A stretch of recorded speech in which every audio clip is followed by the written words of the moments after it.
By the way, guys, I'm going to watch this. We're going to make this here. Okay, guys. Let's get into this. By the way, guys, watch my ads, please. It gives me pennies, and I need pennies to live. Every penny counts. I love all you guys so much. All right, so I guess we'll debunk Ben Shapiro, debunking. I don't even know if I'm debunking it. I'm just going to listen and give my opinion on it. Okay, so there's a video that is going around on Facebook and on YouTube. It's from ACT TV called Systemic Racism Explained. Makes some interesting arguments, and I thought it's worthwhile going through them a little bit. So we're going to... I'm very attracted to Ben Shapiro. Play the video. We'll see. Like, I don't agree with him on a lot of stuff, but I like him. He's a cool guy. His sister's not bad looking. I would choose him in a dress, though, over her. Stop it. We'll discuss. This video is sponsored by the Benham Brothers' brand new course, Expert Ownership. You can learn to own a business without it owning you. Stick around to the end of the video. He's nading me. This is Jamal. Jamal is a boy who lives in a poor neighborhood. He has a friend named Kevin.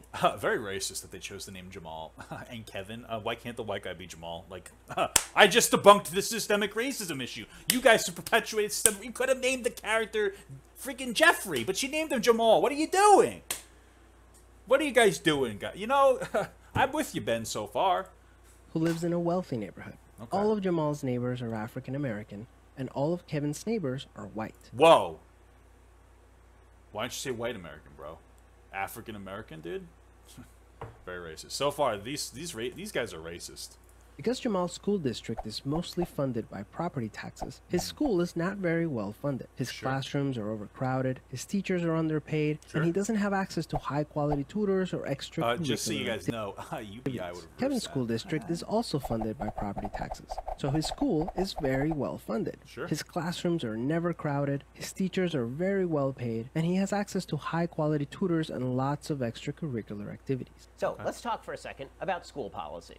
The reality is that if you wanted Jamal to be able to go to Kevin's school, what you'd want is something called school vouchers. Oh no, Ben! Oh, I mean, we already saw this coming. School vouchers are silly goose bullshit.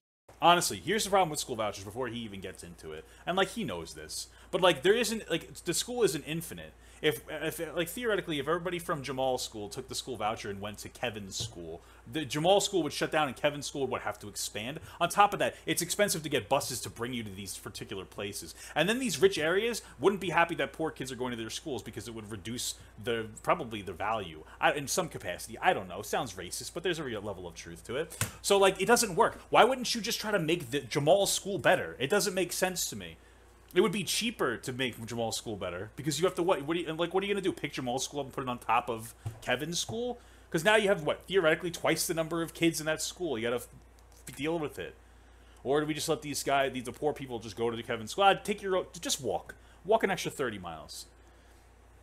I don't understand.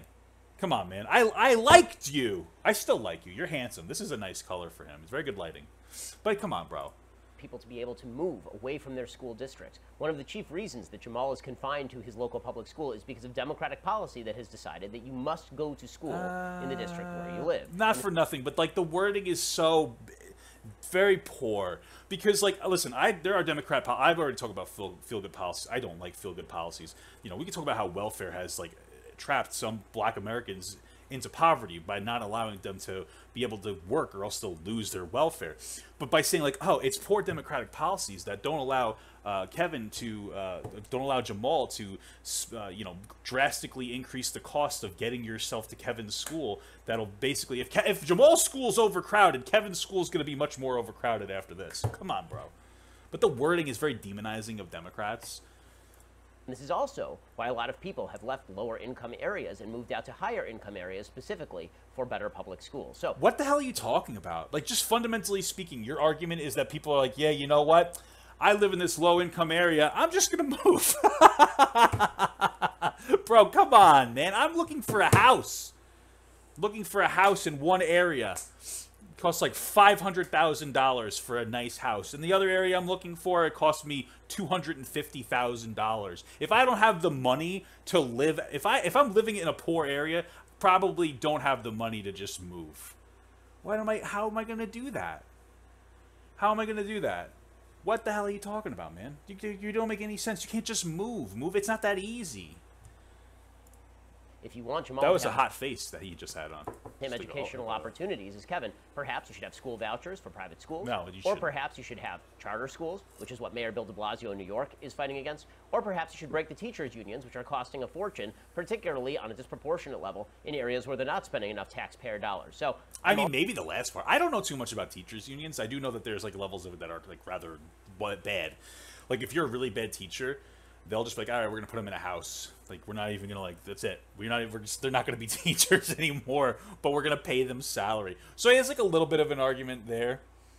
But like, come on, man. Like, you know, I mean, again, I'm not too educated on charter schools, but it sounds like just another, you know, similar way of, I guess, private school. I don't know. I don't really know how it works. I don't, you know, but all for improving Jamal's schools. I'm also all for Jamal having all the same educational opportunities as Kevin. The problem is most Democrats are not. Well, that's emphatically incorrect.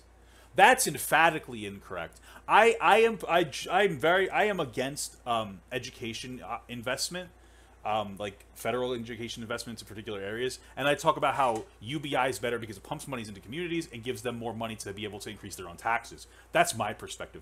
But Democrats are the ones that are pushing for better education. Always. They're always doing that. You can't just lie like that. Like, there was a Head Start program that, like, worked really well. It got kids through school. It made it so that they stayed longer. It made it so that they reduced, like, their involvement with crime. Like, it actually worked.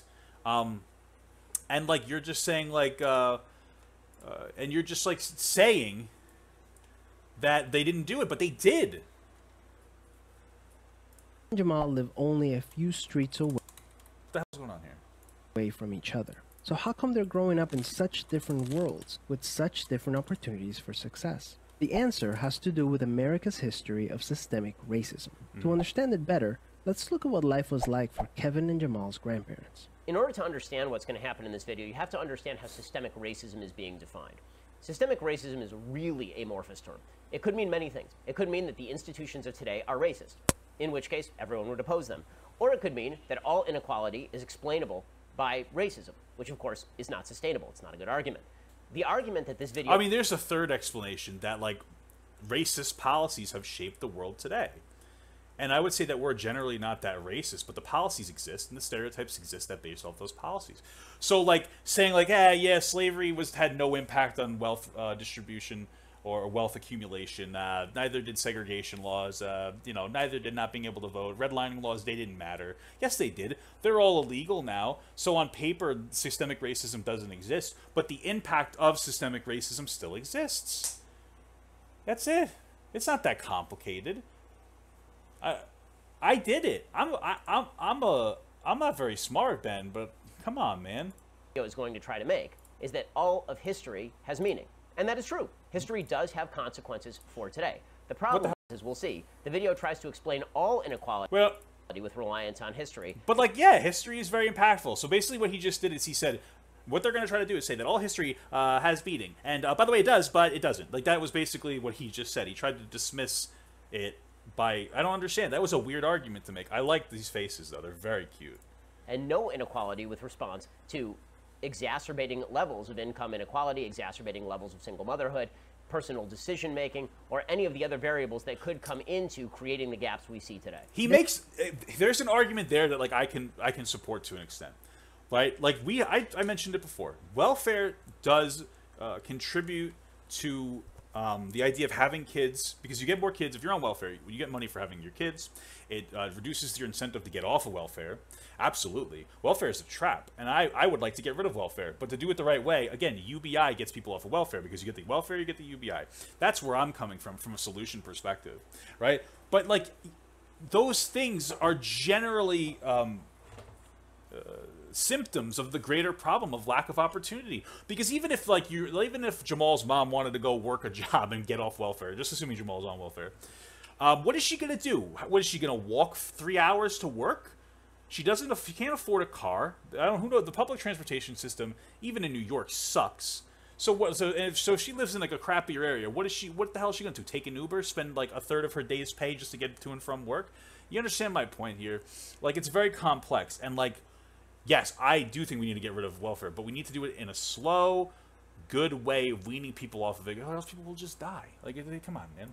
Decades after the Civil War, many government agencies started to draw maps dividing cities into sections that were either desirable or undesirable for investment. This practice was called redlining, and it usually blocked off entire black neighborhoods from access to private and public investments. Banks and insurance companies used these maps for decades to deny Guys, do you think that Ben Shapiro sits in that exact chair while he just sits back and he looks at other videos just like this?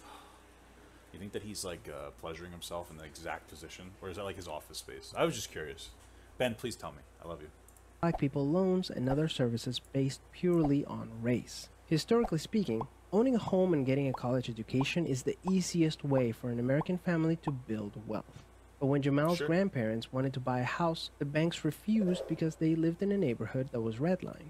So Jamal's grandparents were not able to buy a home, and because colleges could prevent them from attending through legal segregation, their options for higher education were really scarce. So let's talk about redlining. Redlining became illegal in the United States as early as 1968. Right, so let's just, I'll put this up so you guys can read equal credit. Here's the thing. 1968 wasn't that long ago. It's the thing is that people very much tend to stay in their areas that they're comfortable with and pass down their houses or places of living to their children or their predecessors. So this idea that's like, well, it was illegal, I don't know, 42 years ago. I hope my math's right. It's like, that's not even like one generation. What are you talking about? Maybe 52 years ago? You say 1968 or so? Yeah, 68. 52 years. It's not even, that's like a generation of people. How much wealth do you think you could accumulate in that small amount of time? Especially now, where like it's very difficult. We've been slowly being drained. Technological revolution has completely pooped on our butts.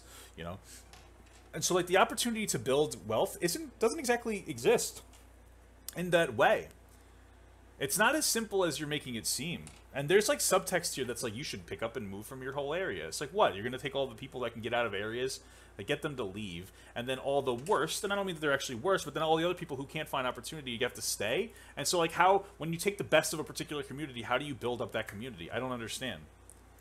The Opportunity Act was followed by the Home Mortgage Disclosure Act of 1975, which was a predecessor to the Community Reinvestment Act, both of which were an attempt to ensure that people who are living in low-income minority neighborhoods could actually get loans. I just want to make a point. I know it's a little bit off topic, but like all these things are illegal. It's illegal to be racist, right?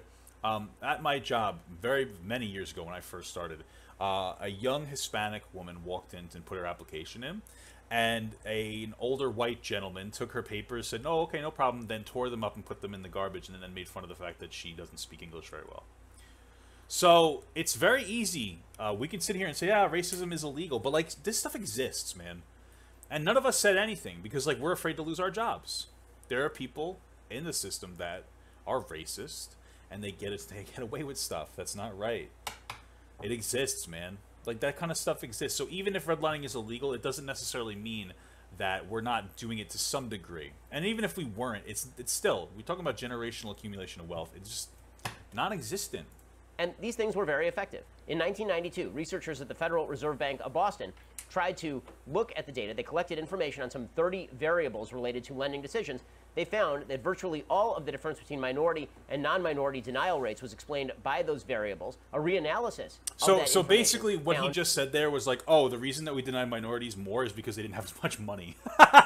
Which the reason they don't have as much money is because of all these laws in the first place. You didn't catch that because he didn't say what the variables were. But like that's the point that he's making. It's like, come on, man. Why are we so insistent of doubling down on these ideas? Like, if you're wrong, who cares?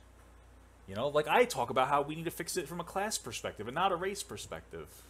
You could do that. What am I doing here? That black-owned banks were actually lending to white-owned businesses at higher rates than they were lending to black-owned businesses. Furthermore, if it seemed that banks were because like you're gonna want to get a return on your money, and if black people are disproportionately poor and white people are, I guess, disproportionately not poor, you're gonna go with the safer investment. This is just indicative of how racial issues turn into class issues over time. Discriminating against black borrowers on the basis of they needed to have higher credit qualifications, what you would see is lower default rates from black clients of banks, from people who are borrowing money from banks in the black community. There are zero studies that show any of this. So the bottom line is this. Redlining was an evil and awful policy. It was made illegal in the 1960s. Ben really looks like a femboy. I'm not complaining, just saying. By the 1980s, the banks were not lending at disproportionate rates. In fact, if you look at among different communities, as Thomas Sowell has pointed out, Asian Americans get loans more easily than white Americans. That does not mean the banks are being racist toward white Americans on behalf of Asian Americans. When it comes to well, no, I mean Asian people just work harder. They have better. Their culture is more oriented around working harder. So there is a factor of culture generally speaking. But like white people aren't like I would say white people are the standard of what we should be in the United States, of where like the opportunity everybody should have in the United States, and like we're not quite there. And again, class issue in my opinion, not necessarily a race issue. College education. It is also worth noting that yes, there were many universities that were segregated. There were many universities that did not allow black people to attend. Yes. Since the 1970s, the most prominent measure that has been used in order to admit black students to major universities across the country has been affirmative action, which actively discriminates against people who are not black in favor of black applicants, specifically by ensuring that black applicants don't have to have the same test scores or GPAs in order to get into those same schools. So not only has policy been corrected, it's been overcorrected in these areas. I understand what he's talking about when he's talking about affirmative action. Here's the perspective on affirmative action that I think people need to acknowledge. You could make the argument that affirmative action was like probably a little bit of a poor, I don't even know if I'd call it a poor policy. Maybe it's dated. Maybe we don't need it anymore.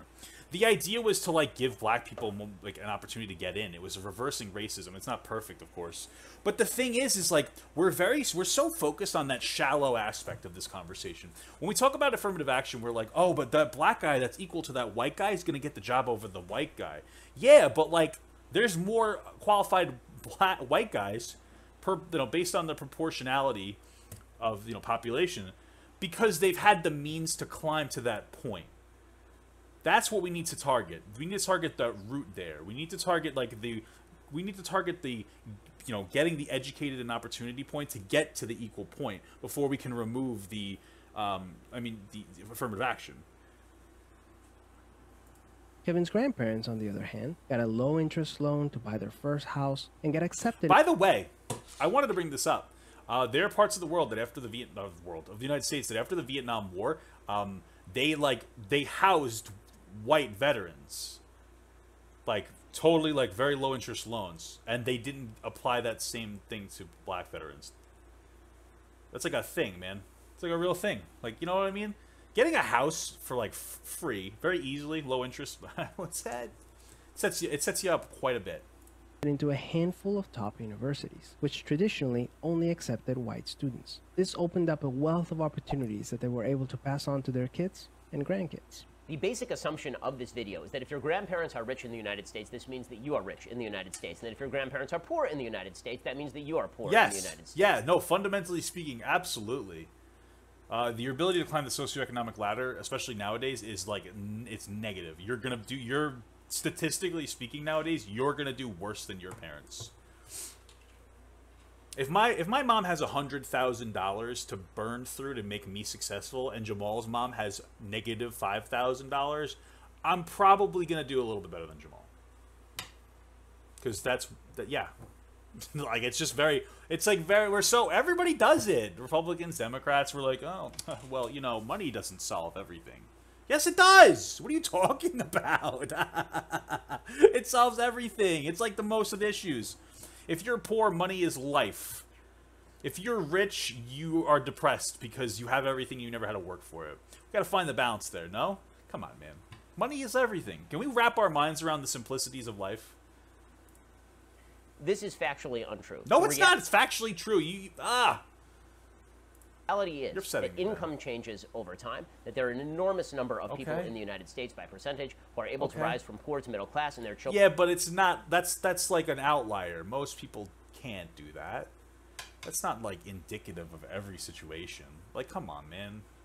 Children from middle class... You're using a minority perspective, like a small chance of, like, rising up through the economic ladder, and you're applying that to the majority perspective. And you're very much against that when it comes to conversations about abortion, but all of a sudden we're talking about systemic racism. So we got to do it. When it comes to like, oh, well, only 1% of people who get abortions get them because of like the mother's life is threatened, or incest, or sexual assault. So we have to dismiss it because it's a small factor. I agree. But then it comes to this, and you're like, well, like, like 0.5% of people, they really climb the ladder a lot. So everybody else should have the opportunity. So it's...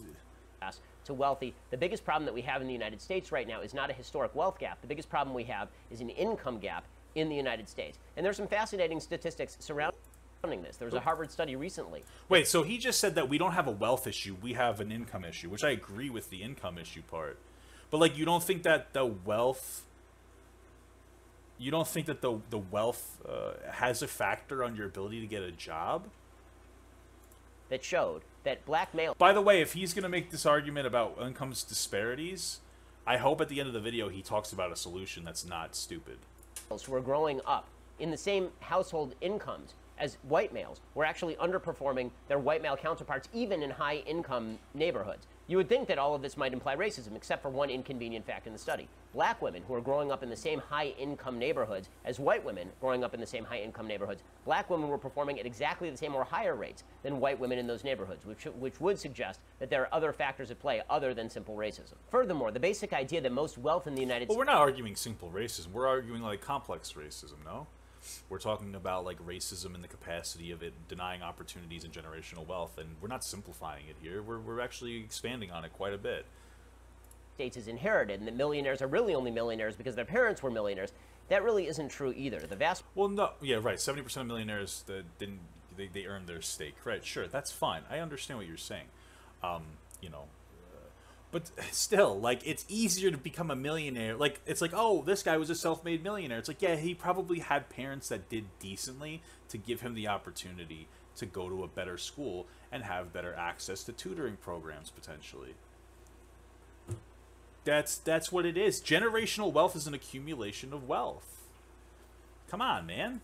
The majority of millionaires and billionaires are people whose parents were not millionaires and billionaires. Chris Hogan, who's a black financial expert, he did a survey of 10,000 people, and what he found was that of those 10,000 people, 74% of millennials believed millionaires inherited their money, 52% Who cares? This is like, this doesn't even matter. You just proposed the argument that most millionaires aren't self-made, and now you're debunking that millennials think that they are, or aren't self-made. Whatever, you understand what I'm saying.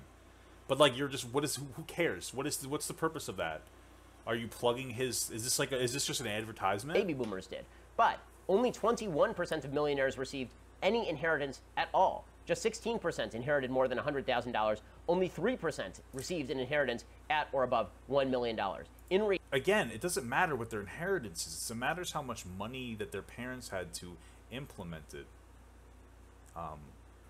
Yeah, it just matters how much money parents had to, like, increase their children's... His face looks ridiculous. Success. In reality, the best path toward wealth in this country is income mobility, not inherited wealth. This opened up a wealth of opportunities that they were able to pass on to their kids and grandkids. Even as late as the 1980s... You notice how Kevin didn't have a girlfriend? I feel so bad for the guy. You know? So sad. An investigation into the Atlanta real estate market showed that banks were more willing to lend to low-income white families than to middle or upper-income African-American families. That's not good. As a result, today, for every... Wait, we're not going to talk about that, Ben? Is that true? That kind of hurts your whole argument, man.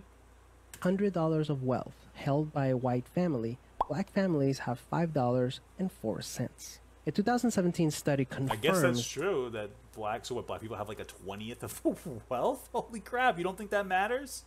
That redlining is still affecting home values in major cities like Chicago today. This explains how Kevin and Jamal inherited vastly different Looks like Kevin and Jamal live in very different time zones. It's so dark on Jamal's side. What the heck, man? circumstances. As it turns out, there were some complicating factors that don't get cited in this video with regard to this data. The Federal Reserve Board economists tried to explain that this data did not take account of differences that were not income-based. Things like liabilities, employment history, credit record, and other relevant... But the thing is like, that doesn't make any sense, because the black people, just from I'm a simple man, the black people were middle class, so they probably had middle class jobs, and the white people in that scenario were lower class, so they probably had lower class jobs, but somehow they didn't entail the factors of their employment? How? How do you make money without a job? Did the black people inherit all their wealth? You just suggested that people don't inherit their wealth, so you don't make any sense. Ben Shapiro, just because you're more handsome than me doesn't mean that you know what you're talking about, bud.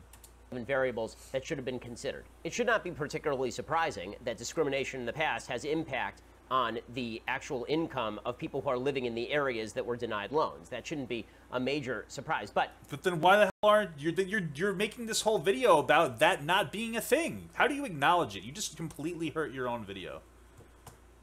Like you invalidated your. You're like, what are you doing? That is not the only disparity, obviously. That New York Times piece they are citing says, quote, they estimate the maps account for 15 to 30% of the overall gaps in segregation and home ownership that they find between the highest risk area and the second highest risk areas. Those were the ones that were being classified. The truth is that when it comes to redlining, you have to look at the gradations as well. There was always going to be a difference in the availability of loans to people who are living in the highest risk areas as opposed to the people who are in the very lowest risk. Right, but all he's doing is proving that racism, systemic racism, has showed itself in class disparity. That's what he literally is doing. Areas. Another factor is that if history does make a difference, then if you are denied loans in a particular area, and if there's less money in those areas, and as crime goes up, and as property taxes kick in, there's not enough money to take, and as schools get worse, obviously that's going to continue to have effect in that particular area. That doesn't mean the same people are living in that area who always lived in that area, or the people who... But it kind of does. Like, his argument here is like, you know, just because people are getting poorer doesn't mean it's the same poor people living there. What the hell are you talking about? Like, what? If you're poor, how do you like, you know what? This is according to Ben Shapiro. This is what you gotta do. I'm a poor guy. I gotta go live in a middle class area. We did it, guys. We moved out. I shouldn't be living here. That's the problem. That's what your solution is? Grew up in that area in 1960 necessarily have to live in that area, or that their grandkids have to live in. But they do, because like if you don't have money, how are you gonna move? Where are you gonna move to? I'm gonna sell my $5,000 house that I owe money on, and then I'm gonna move into a $300,000 house. What? In that area in 2020. Unfortunately, the story doesn't end there. A big part of systemic racism is implicit bias. These are prejudices in society that people are not aware that they have. One of the big problems... Can we just go back for a second? Oh, Jesus sneezes. What are you doing? We go back like just like a couple seconds there. Systemic racism I like that. That was so... bias. These are prejudices. I just want to like establish here that like this systemic racism video like validates itself in this right here, because it shits on white people too. You know what I mean? Like, it's not just like, oh, white people are so smart. You know what I mean? Like, it takes a little bit of a shot at everybody. It's kind of funny. You know, it's a little bit validating on it. But by the way, these are, you know, I can dance, so this is ridiculous and offends me. Yeah. Society that people are not aware that they have. One of the big problems with implicit bias, it is very, very difficult to quantify, identify, and studies that supposedly determine that your implicit bias results in real-world action are deeply flawed. I don't think so. I mean, this is one of those scenarios where it's like common sense, guys. It's like kind of common sense. Like, so look back to like the black people are lazy one, right? Poor people tend to be lazier because they know that they can't get there. They don't think that they're going to be able to get out of their issue. And like, yeah, there are outliers. There are people who've escaped the impoverished areas. But generally speaking, like when you, and this comes from like experience, when you're working 40 hours a week plus, and if you do everything perfectly, you save $10 a week. Having one bad week throws you off your game. You stop caring. You get lazy with your saving of money, and you just don't give a shit anymore. It's like that's just what people do. Like, I would imagine it's a thing. And then like supporting, it's like, okay, so if poor people, you know, if we've already established that like there's a level of manufacturing of poor black Americans. So now if they're poor and now they're living on welfare, which you blame on Democrats, fine. It's developing laziness because people don't care to get off of welfare. They don't want to better themselves because part of it's because the opportunity isn't going to exist to better themselves. So, you know, these stereotypes are being perpetuated. Stereotypes are perpetuated through like income disparity and like the lack of access to opportunity.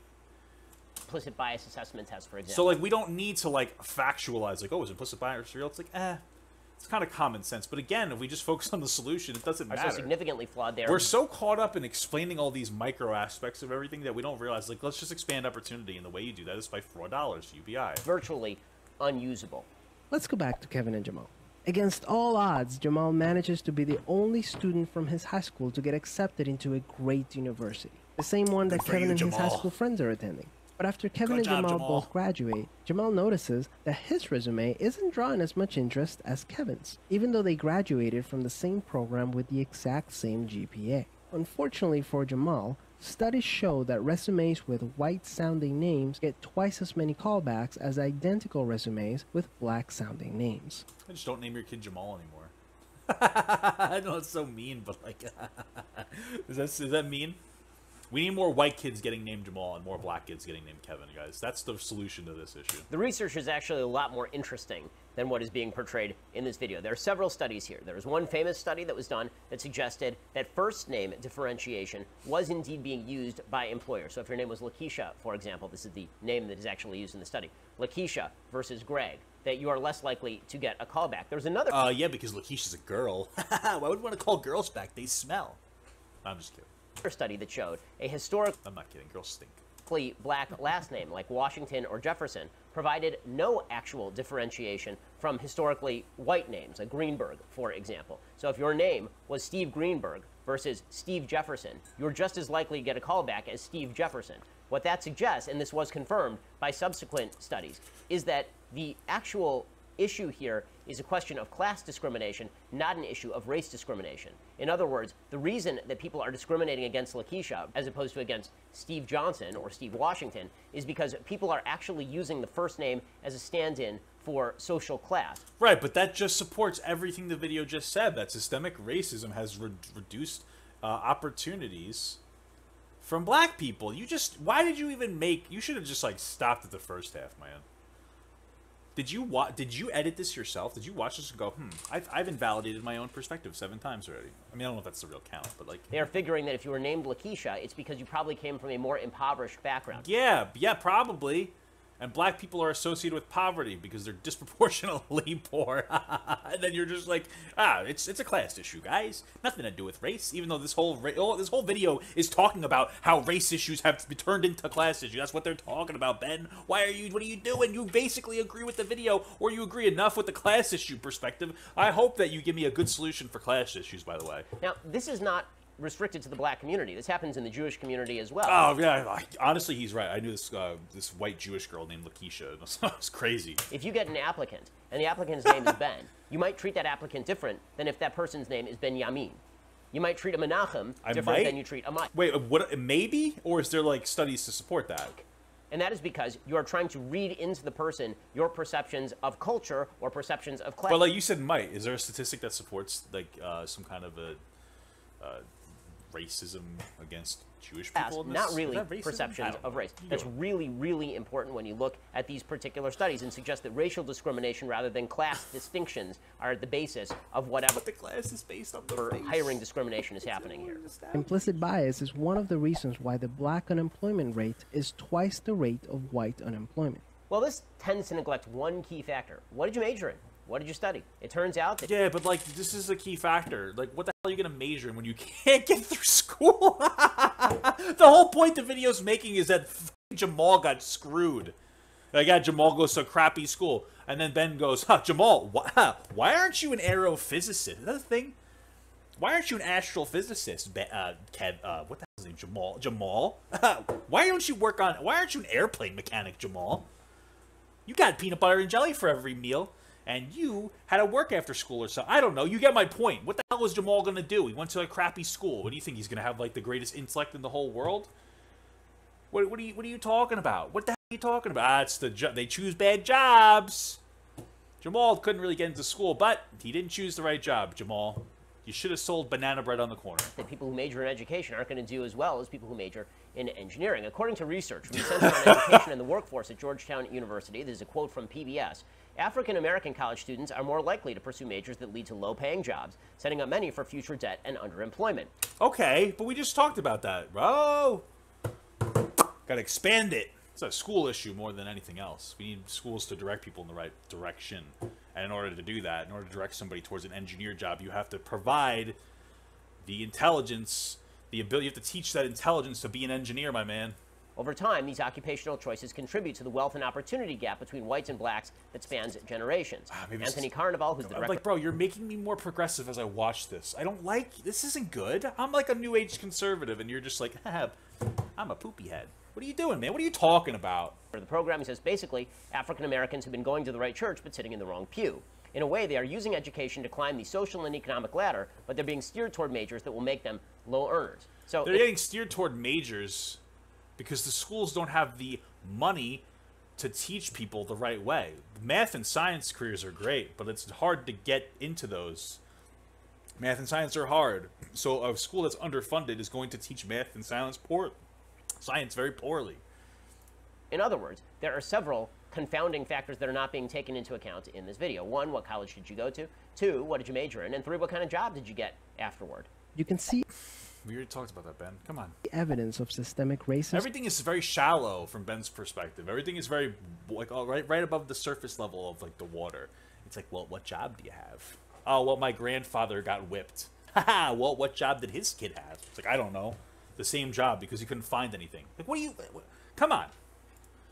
In every area of life. The disparities in family wealth, incarceration rates, political representation, and education are all examples of systemic racism. Now we reach the crux of the matter. The basic idea here is that any inequality can be chalked up to systemic racism. We are now ghost hunting.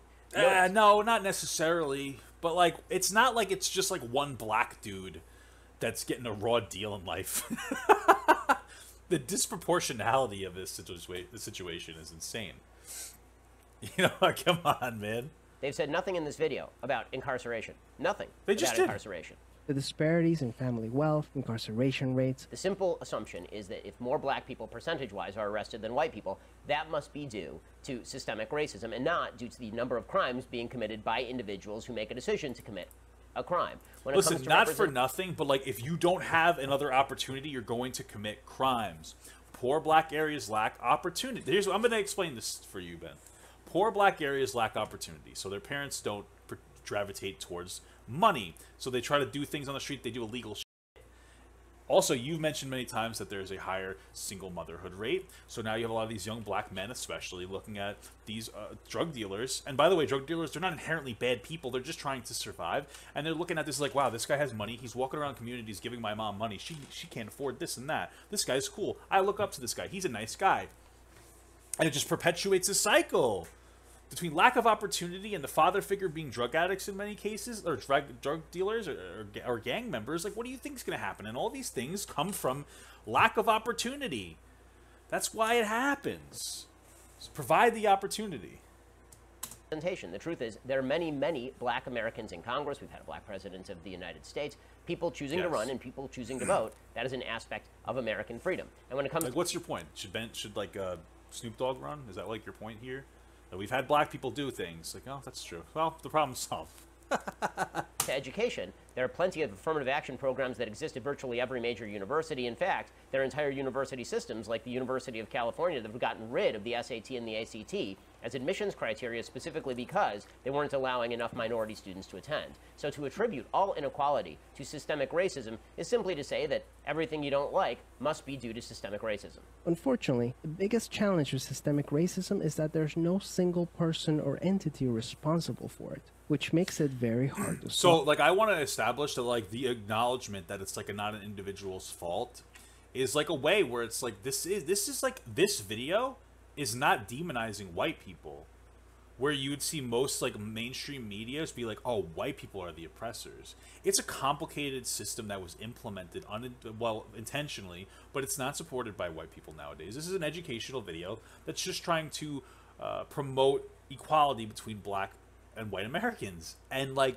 this isn't demonizing. It's very educational. And, like, this is a really nice, this is a really good resource to look at, in my opinion, so far.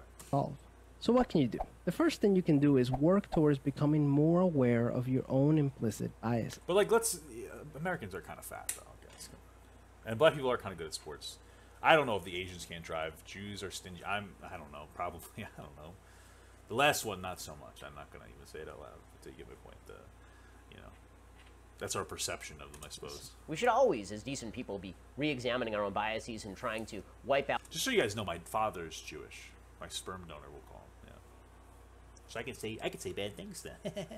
Bad thoughts we may be having about other people, but the idea that something as vague as you had a bad thought about a group is now responsible for the income inequality between black and white is sort of an absurd That's contention. That's not necessarily what they're saying.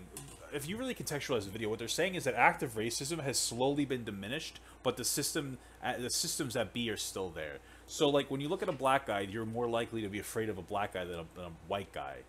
And that is rooted in systemic racism denying opportunities to black people. You see how it is? So that active racism of the past is slowly being whittled down to passive racism or racial ignorance to some capacity. You know, that's like what we're talking about. So like implicit bias today is like the remnants of the past of like legitimately actively targeting black Americans. In the absence of any available evidence. What are some prejudices that you might hold that you're not aware of? Second, let's acknowledge that the consequences of slavery and Jim Crow laws are still affecting access to opportunity today. Sure, yeah. It is certainly plausible that slavery and Jim Crow have affected how people's paths have gone in life. It's plausible, guys, but I'm about to say that I'm just kidding. This is where he acknowledges, or he pretends to acknowledge an issue and then double backs on it and pretends like he pretends that like he's acknowledged your issue and then he's like, haha, just kidding, nerd, you ready for it? And the circumstances of their birth. But the question is, but how much? If we are going to change policy. Hey, slavery might have impacted today, but not really. If we are going to effectuate change, shouldn't we be focused more on what are the bad policies today that specifically are keeping people down? Yeah. And what behaviors can we change today to make our opportunities better, rather than focusing in on slavery or Jim Crow? The fact is that even if you buy into the entire narrative of systemic racism promoted by even if you buy into everything I just said was kind of true, what do you mean that he doesn't think it's true? It changes nothing, and the video is even acknowledging as much. As a result, we should support systemic changes that create more equal opportunities for everyone. Increasing public school funding and making it independent from property taxes would be... Again, I've talked about government, I talk about UBI more directly implementing funds into communities rather than like targeting like the symptoms of a greater issue. Poverty is the big issue. So like, oh, bad education is a symptom of that. So I believe in robust infrastructure from the bottom, allow individuals to generate their own wealth and increase and apply that wealth to schooling. But like, I get what they're saying. They're just proposing feel-good policies. Be a great start so that poor and wealthy districts can receive equal access to resources. The suggestion that simply pouring money into public schools is somehow going to be the solution has been belied by nearly every independent study ever done. I agree with what he's saying here. The problem with what he's saying, though, is that it's very, very hypocritical in the sense that before he was saying, hey, if Jamal's school sucks, let's just give people vouchers so they can all go to Kevin's school. So you're acknowledging that better schools are better for people. But then you sit here and say, nah, but making Jamal's school better, that's not the answer. Just put him in Kevin's school. That's what you're just saying. It's a little bit, it's a real ironic, hypocritical, I don't know what you'd use the formal word. Public education. Obviously. And by the way, like, investment in public education, like, it's been proven to work. It's just like, to what degree? Getting kids through school doesn't get them opportunities when they get out of school. That's where I come from, of like community opportunity. But it does work. It's just, in my opinion, not worth the money. We could be a little bit better with the solution. We should be spending more on schools where not enough spending is going on, where there aren't school books or there aren't enough desks. But the real problem that's existing in educational performance has very little to do with income and a lot more to do with the access to educational opportunity provided in homes. If you have a single-family home, it is very difficult for mom to be able to help with homework. If you don't allow kids to go to better schools outside their neighborhood. How do you sit here and say, they only have one parent?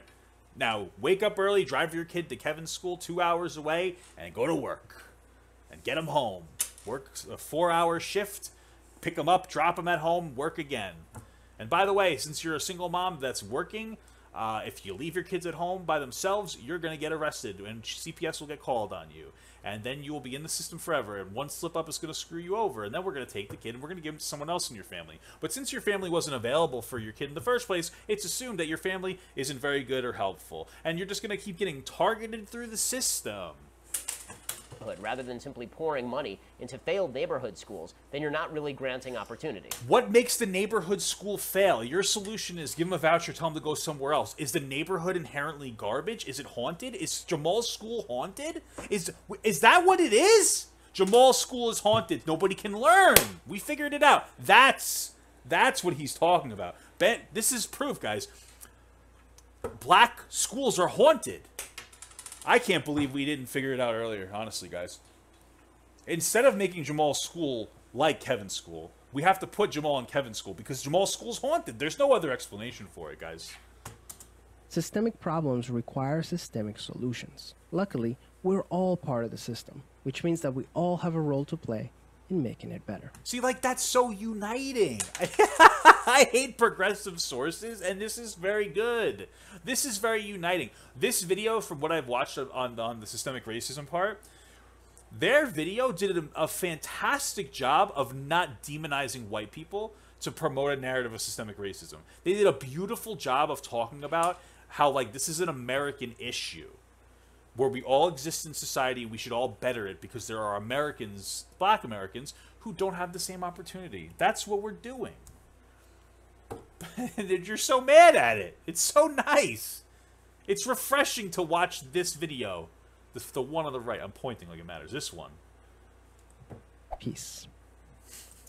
It's easy enough to say that we all have a role in making the system better, but when you suggest very few practical solutions other than rote democratic policies that... But, like, what practical solution have you talked about? You talked about vouchers and overcrowding Kevin's school. That's the first thing you talked about. Completely illogical. You said that we can't just invest in Jamal's school because it's haunted by ghosts. So what have you proposed?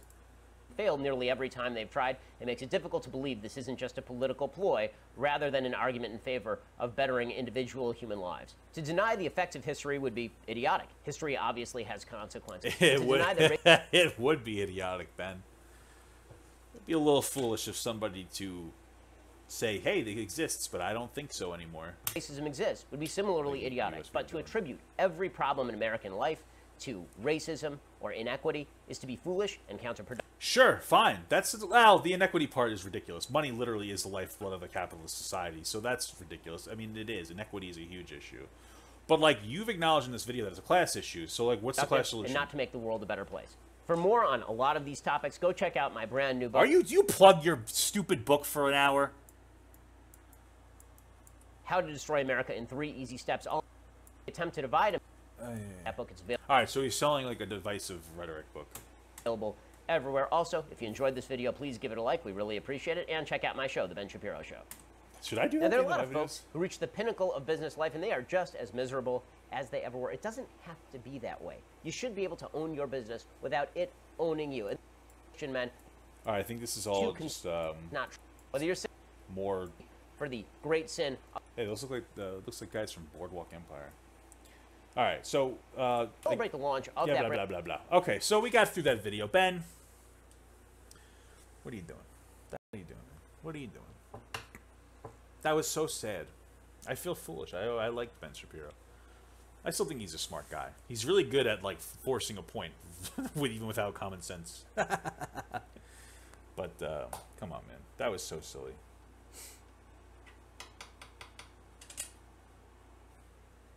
I'm hungry. I'm a little hungry, you know? Papa's hungry.